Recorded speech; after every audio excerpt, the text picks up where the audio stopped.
Welcome to Archana's food trades. இன்னைக்கு எனக்கு ரொம்ப ரொம்ப பிடிச்ச ஒரு ரெசிபி பண்ணி காமிக்க போகிறேன். என்னென்னு பார்த்தீங்கன்னா வெண்டைக்காய் தயிர் பச்சடி. அதை நல்லா அப்படி ரோஸ்ட் பண்ணி கிறிஸ்பாக அந்த தயிரில் போட்டு சாப்பிட்டா அவ்வளோ சூப்பராக இருக்கும். ஸோ அந்த வெண்டைக்காய் தயிர் பச்சடி வந்து சில கல்யாணத்துலலாம் கூட பார்த்துருப்பீங்க. ஃபங்க்ஷன் டைமில் எங்கள் வீட்டில் ஏதாவது ஃபெஸ்டிவல்னால் கண்டிப்பாக எல்லாருக்கும் ரொம்ப பிடிக்குங்கிறதுனால வந்து வெண்டைக்காய் தயிர் பச்சடி கண்டிப்பாக ஏதாவது ஃபெஸ்டிவல் டேஸ் அன்றைக்கி இந்த எலாபரேட் மெனு பண்ணும்போது பண்ணுவோம். கரெக்டாக அந்த வெண்டைக்காயை வந்து சாப்பிட்றதுக்கு முன்னாடி தயிரில் போட்டு அப்படி சாப்பிட்டோன்னா ரொம்ப சூப்பராக கிறிஸ்பாக இருக்கும். ஸோ அந்த வெண்டைக்காய் தயிர் பச்சடி தான் இன்றைக்கி நான் எப்படி பண்ணுறது அப்படிங்கிறத உங்களுக்கு காமிக்க போகிறேன். ஸோ ஒரு கடாய் எடுத்துட்டுருக்கேன், அயன் ஸ்கில்லட் எடுத்துட்டுருக்கேன், காஸ்ட் அயன் ஸ்கில்லட். ஸோ இதில் வந்து கிரவுண்ட்நட் ஆயில் ஆட் பண்ணிக்கிறேன், செக் எண்ணெய்.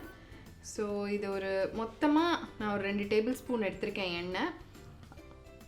நான் என்ன ஃப்ரை பண்ண போகிறோம் அப்படிங்கிறதுனால இந்த எண்ணெய் சூடானோன்னு நம்ம வெண்டைக்காயை ஆட் பண்ணிக்கலாம். ஸோ நான் வந்து ஒரு 1/4 லிட்டர் அளவுக்கு தயிர் அப்படி கடைஞ்சி வச்சுருக்கேன், தண்ணி விடாமல், ஜஸ்ட்டு எந்த லம்ஸும் இல்லாமல். அதுக்கப்புறமா வந்து வெண்டைக்காய் நல்லா இந்த மாதிரி தின் ஸ்லைசஸாக கட் பண்ணி வச்சுருக்கேன். ஸோ இப்போ இந்த எண்ணெய் சூடாயிடுச்சு. நான் வந்து இந்த வெண்டைக்காயை இதில் ஆட் பண்ணுறேன். இதை வந்து டீப் ஃப்ரை கூட பண்ணலாம். ஒரு நம்ம ஜென்ரலாக வடையெல்லாம் பொரிக்கிற மாதிரி எண்ணெய் நிறைய விட்டு அதில் வந்து இந்த வெண்டைக்காயை வந்து பொரிச்சு எடுத்துக்கலாம். ஸோ அப்படி பண்ணால் கொஞ்சம் நிறையா எண்ணெய் ஆகும். அந்த மாதிரி பண்ணாலும் நல்லா தான் இருக்கும். இது கொஞ்சம் டைம் கன்சியூமிங் ப்ராசஸ். பட் இந்த மாதிரி இரும்பு பேனில் போட்டால் நல்லாவே கிறிஸ்பாகி வரும். ஸோ அதனால் நான் வந்து கொஞ்சம் மினிமல் ஆயில் யூஸ் பண்ணிக்கலாம் அப்படிங்கிறதுனால இந்த மாதிரி பேனில் எடுத்து பண்ணுறேன். நீங்கள் நிறையா குவான்டிட்டி பண்ணும்போது கண்டிப்பாக வந்து பொரிச்சு எடுக்கிறது தான் வந்து ஈஸியான மெத்தடு. உங்கள் வீட்டில் 4 பேருக்கு பண்ணுறீங்கன்னா இந்த மாதிரி பேனில் வந்து பண்ணிக்கலாம். இதில் நடுவில் கொஞ்சம் கிளறி விட்டு தேவைப்பட்டுச்சுன்னா கொஞ்சம் எண்ணெய் ஆட் பண்ணிக்கோங்க. ஸோ இது வதங்கிட்டு இருக்கும்போது நான் ஒரு மிக்ஸி ஜார் எடுத்துக்கிறேன். இந்த மிக்ஸி ஜாரில் வந்து ஒரு 2 டேபிள் ஸ்பூன் அளவுக்கு தேங்காய், துருவின தேங்காய் ஆட் பண்ணிக்கிறேன். அதோடு சேர்த்து ஒரு பச்சை மிளகாவும் ஆட் பண்ணிக்கிறேன். இதோட நம்ம ஆல்ரெடி கடைஞ்சி வச்சதுலேருந்து ஒரு ஸ்பூன் தயிரும் ஆட் பண்ணி கொஞ்சம் தண்ணி சேர்த்து நான் இதை வந்து ஒரு பேஸ்ட்டாக அரைச்சி எடுத்துகிட்டு வந்துக்க போகிறேன். இந்த வெண்டைக்காய் நல்லா வதங்கி சுருங்கியாச்சு. இப்போது பார்த்தா தெரியும், நான் இப்போ இதில் போட்டாலே உங்களுக்கு சவுண்டு கேட்குறது நல்லா கொஞ்சம் கிறிஸ்பாயிட்டு.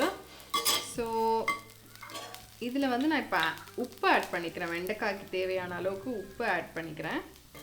ஆட் பண்ணிவிட்டு இன்னொரு 2 மினிட்ஸ் நல்லா கிறிஸ்பாகட்டும். ஸோ இப்போ பார்த்தீங்கன்னா ஒரு நல்ல 15-20 மினிட்ஸ் வதங்கியிருக்கு, சூப்பர் கிறிஸ்பாக ஆயாச்சு. இப்போ நான் இதை வந்து ஆஃப் பண்ணிக்கிறேன். நீங்கள் இப்போ இது பண்ணுறச்சு இந்த மாதிரி பொரிக்காமல் நீங்கள் வதக்குறீங்கன்னா கண்டிப்பாக இதை ஆன் பண்ணி விட்டுட்டு வேறு ஏதாவது உங்களுக்கு கிச்சன் வேலை வந்து நீங்கள் பார்த்துக்கலாம். வேறு ஏதாவது சமைக்கிறீங்கன்னா, சாம்பார் வைக்கிறீங்கன்னா அதெல்லாம் பண்ணிக்கலாம். இது பாட்டுக்கு ஒரு சைடில் ஆகிட்டு இருக்கும். ஒரு 15-20 மினிட்ஸ் இதுக்கு நம்ம ஒன்றுமே பண்ண வேண்டிய அவசியம் இல்லை. அது பாட்டுக்கு வதங்கி கிறிஸ்பாயிடும். ஸோ நெக்ஸ்ட்டு வந்து நம்ம எல்லாத்தையும் மிக்ஸ் பண்ண வேண்டியது தான்.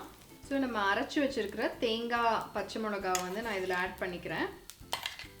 இதில் கொஞ்சம் இதுக்கு தேவையான அளவுக்கு உப்பு ஆட் பண்ணிக்கலாம். இந்த தயிருக்கு தேவையான அளவுக்கு உப்பு ஆட் பண்ணிக்கிறேன். வெண்டைக்காய்க்கு நம்ம ஆல்ரெடி ஆட் பண்ணிட்டோம். ஸோ இது நல்லா கலந்து விட்டுக்கலாம். நெக்ஸ்ட் இதுக்கு தாளிப்பு என்னன்னு பார்க்கலாம். ஒரு தாளிக்கிற கரண்டி எடுத்து அதில் கொஞ்சம் எண்ணெய் விட்டுக்கிறேன். தேங்காய் எண்ணெயில் கூட தாளித்து கொட்டலாம்.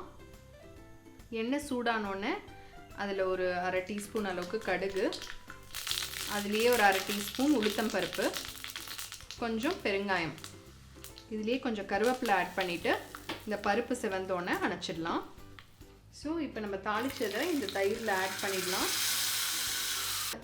இம்மீடியட்டாக நம்ம சாப்பிட்றதா இருந்தால் நம்ம வந்து இதில் வந்து இம்மீடியட்டாக வந்து இந்த வதக்கி வச்சுருக்கிற வெண்டைக்காயை ஆட் பண்ணிக்கலாம். நீங்கள் லேட்டாக சாப்பிட்றீங்கன்னா சாப்பிட்றதுக்கு முன்னாடி ஆட் பண்ணால் போதும். வெண்டைக்காயை ஆட் பண்ணியாச்சு. இப்போது இதில் நல்லா துருவின கொத்தமல்லியை ஆட் பண்ணிடலாம். பண்ணிவிட்டு ஒரு மிக்ஸ் பண்ணி விட்டிங்கன்னா ரொம்ப டெலிஷியஸான, ரொம்ப கிறிஸ்பியான ஒரு வெண்டைக்காய் தயிர் பச்சடி ரெடி. எனக்கு ரொம்ப பிடிச்சமான வெண்டைக்காய் தயிர் பச்சடி ரெடி ஆகிடுச்சு. ரொம்ப டேஸ்டியாக இருக்கும். இது எனக்கு வேணும் உனக்கு வேணும்னு ஒரே போட்டியாக தான் இருக்கும் வீட்டில். ஸோ இது கண்டிப்பாக உங்கள் வீட்டில் ட்ரை பண்ணி பாருங்கள். ட்ரை பண்ணி பார்த்துட்டு கமெண்ட்ஸில் எப்படி வந்துச்சுன்னு சொல்லுங்கள். இந்த வீடியோ பிடிச்சிருந்ததுன்னா உங்கள் ஃப்ரெண்ட்ஸ் அண்ட் ஃபேமிலி கூட ஷேர் பண்ணுங்கள். முக்கியமாக அர்ச்சனாஸ் ஃபுட் ட்ரேல்ஸ்க்கு சப்ஸ்கிரைப் பண்ணுங்கள். தேங்க்யூ ஸோ மச் ஃபார் வாட்சிங்.